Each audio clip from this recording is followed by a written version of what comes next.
Rifles are a primary weapon archetype that I believe many of you understand what it is. Not the quote-unquote rifle mods, because it is generalized terms that covers almost every primary weapon type except shotguns. What I am focused on, though, is the assault rifles. These are the type of guns where you spat out bullets like nothing, like water that comes out from a hose. Thus, why sometimes assault rifles are also termed as bullet hoses.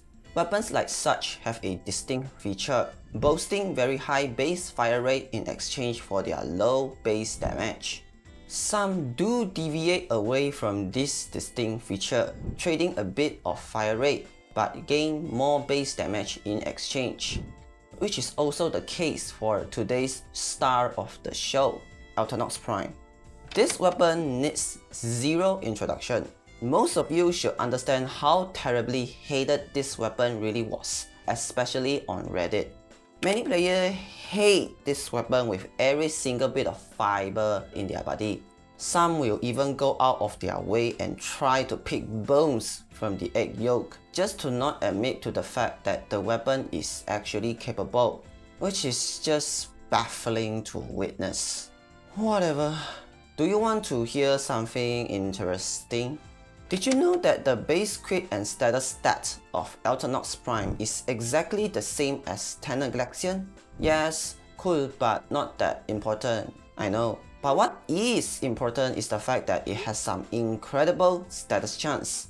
40% may not seem that significant until you see the graph that I am about to pull up.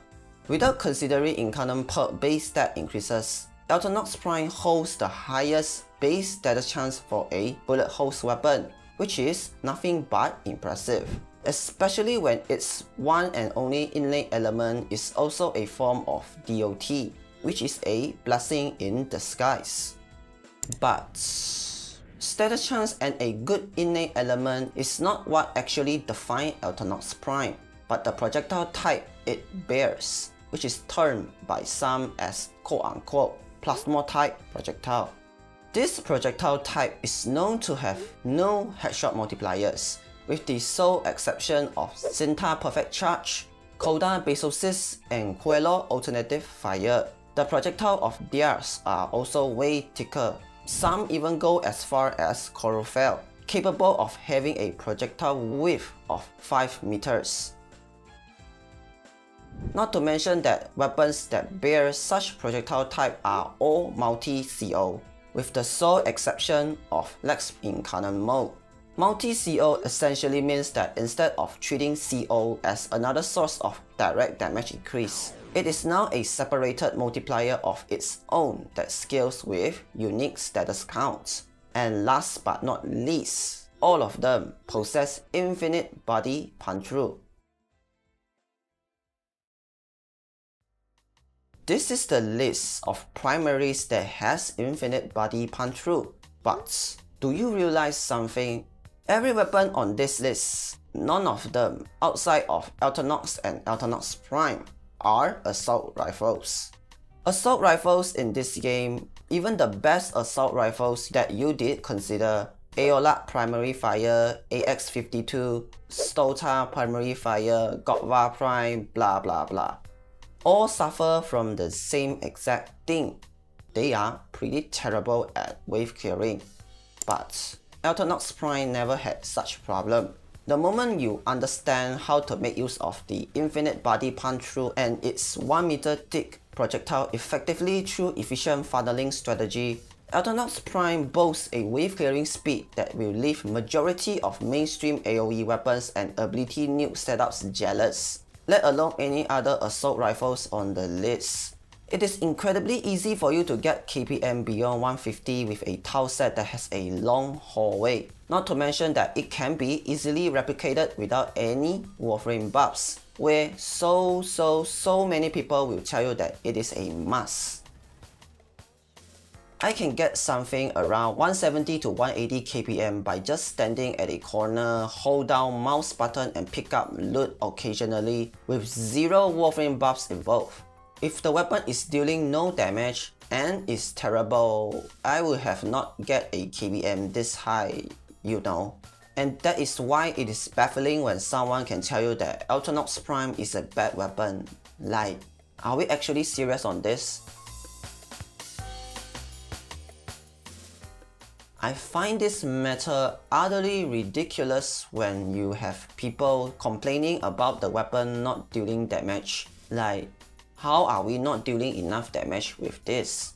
Even if this build shown here is very terrible, zero real utilization of status chance with hit procs applied way less than corrosive, etc.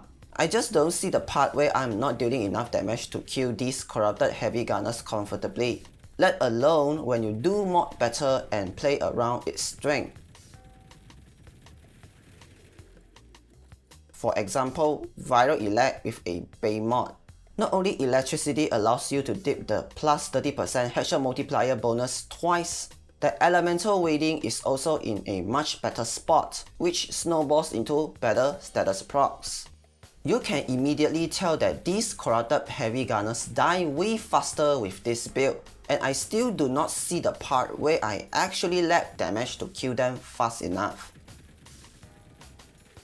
You know, how about some level 185 Draca Manic Bombard, whose EHP is as high as a level 925 corrupted heavy gunner. Even against enemy at such level, I'm still killing at a very acceptable speed. If I can do this, I just don't see the part where I'm struggling to kill the most basic chaff units in base steel path. Not to mention that the damage can be easily pushed higher with the help of bond mods, like Tenacious Bond and Reinforced Bond, or Vigilante set on your Sentinel weapon to have a higher chance to have a better crit tier instead, which means it is going to be more damage. Alternox Prime, no matter where you look it from, does not lack damage.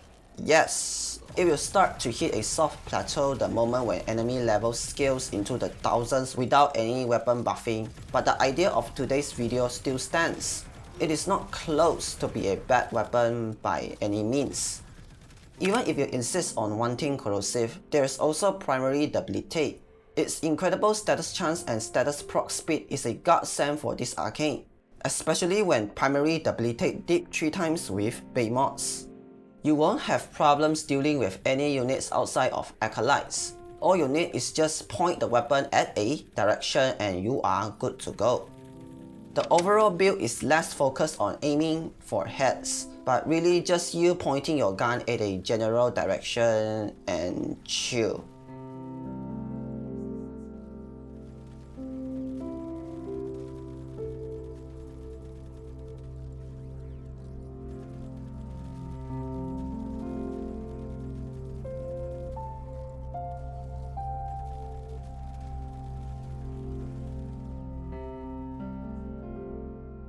I always said damage output is temporary, wave clearing potential is eternal. Even if Alternox Prime somehow lacks damage, you have tons of methods to make damage better, for example, raw, but almost none can circumvent around the lack of wave clearing speed. Assault rifles are known to be very off-meta, simply because of their incredibly single-target nature, lacking the needed wave clearing to stay competitive in the current state of warframe. And this is the exact reason why Alternox Prime stands out. I certainly don't think Alternox Prime is remotely close to even be a bad weapon, but it is, in my opinion, the best assault rifle when it comes to horde clearing. Anyways, that's all for today's video. See you all next time. Goodbye.